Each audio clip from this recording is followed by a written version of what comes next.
ตัวก็คือ339ได้พี่น้องนั่นคือตกกันเด้อให้เป็นตกกันซะ339ครับผมไอ้ตัวนิ่นๆตัวตัวของเพิ่นน่ะคือ539 639เด้อพี่น้องโอ้นี่ตุ๊ดๆคือ39พี่น้องตำตะปั่นยันพี่น้องเนาะเรียนใส่ได้39ตัวเดียวเด้อนั่งกินก๋วยเตี๋ยวชาเลยพี่น้องโอ้คุณพ่อจากเพื่อย่องเบาคือเบาหลินนี่พี่น้องแต่เวลารับเงินรับจริงๆเลยพี่น้องแล้วก็ขอบคุณคุณพี่น้อยนั่นคือคุณชัยบลอยู่ท่านทำงานอยู่กรุงเทพนี่พี่น้องแถวยังไรพวกหนังเก่าบางเทียนบอกเป็นร่วมตำบุญ12,000 บาทพี่น้องโอ้มันจะถือหลายพี่น้องมันเยอะมากคือกันนะพี่น้องจะร่วมตำบุญมากพี่น้องขนาดเลขแตก3 ตัวสมัยก่อนนี่ว่าไอ้ปันบาทมา8863นั่นกัน4,000 บาทนึงพี่น้องอันนี้คุณน้อยคุณพี่น้อยครับคุณชัยบลเพิ่นก็ที่เพิ่นพี่น้องทำงานอยู่พุ่นละตรงหลังเก่าตามน้องพี่น้องชุดนี้ไปได้ทั้งบนทั้งล่างพ่อเน้นบนอย่างเดียวพี่น้องนอกจาก3 ตัวลงเลขบ้านหมุน3 ครั้งพี่น้องหมุน4 ครั้งพี่น้องมันเคยไปแบบนั้นครับพอต้องขยับมาลงล่างหน่อย3 เลขล่างมันมีต่างหากพี่น้องโอ้เลขล่างของแกมันมีต่างหากพี่น้อง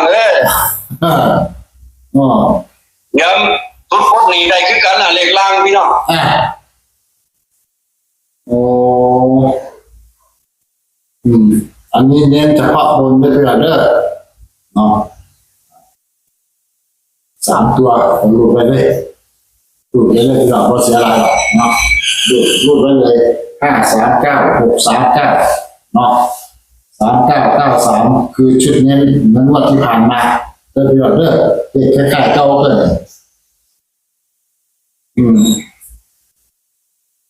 ผมลงไม่ที่พอจำเด้อพี่น้องซื้อยังไงได้ซื้อเลขบนในที่3เลยพี่น้องว่าให้ติด3ขอให้มี3ทำไว้เลยพี่น้องบอกคำเดียวให้ซื้อเลขที่3ไว้ครับผม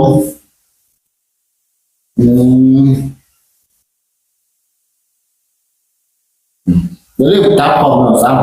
3639กับน้ำเบิดเลยพี่น้องให้ทำไว้ที่ผมพูดพี่น้องมีสิทธิ์ออกได้3663มีสิทธิ์ออกได้5335มีสิทธิ์ออกได้แต่คุณพ่อเน้นให้933พี่น้องนักคือตัด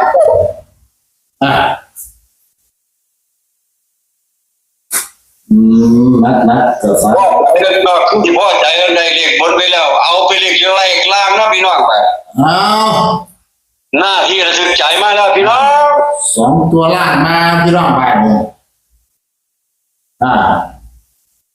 2 ตัวล่างเด้อพี่น้องเด้อฝากเด้อ2 ตัวล่างให้วิ่ง5 กับ 6อันนี้6นี่พี่น้องครับคู่ให้2 หางกันแขนพี่น้องครับผม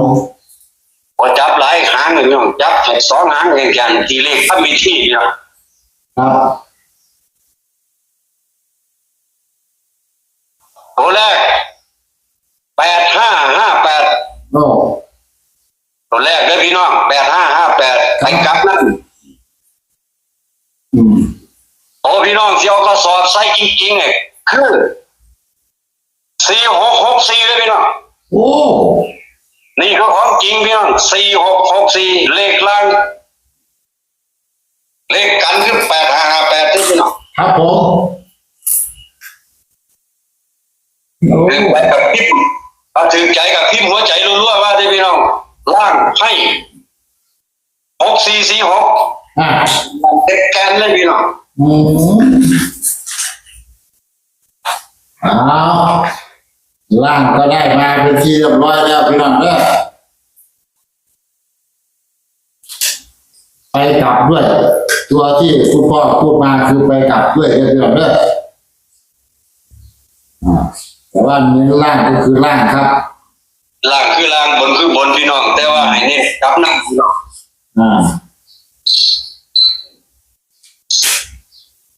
น้ำสางบ่นี่มันน้ำสางศักดิ์สิทธิ์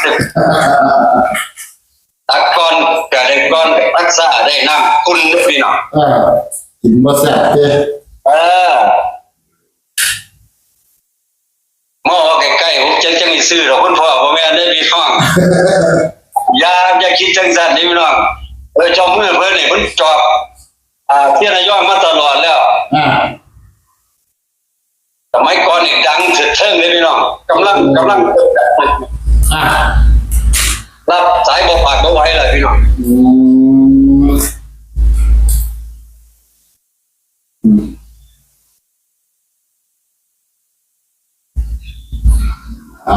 ชุดเต็มมาแล้วครับผมทั้งบนทั้งล่างเลยพี่น้องเด้อเลขตัวเดียวกันซ้เนาะหัวกับเก่ากับหกอยู่นี่กลับไปกลับมานี่ล่ะมาเองมันคืองวดก้อนนั่นแหละครับผม 9229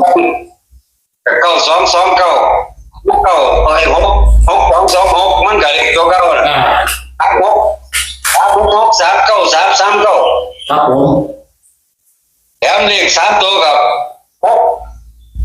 639พี่น้องว่างานกับไอ้คือเอาพี่น้องก็อยากรวยไอ้คือเอารถ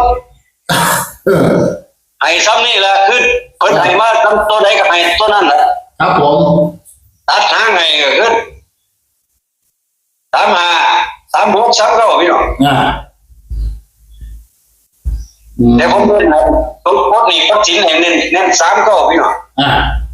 ล่างผมเน้นให้64พี่น้องครับผมไปกลับน้ำมันน่ะ44การบอกแล้วตกกัน8558พี่น้องเลขออก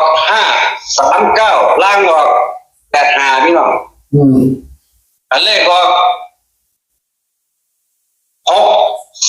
639ข้างล่างออก6446พี่น้องบอกไปซ้ำนี่แหละ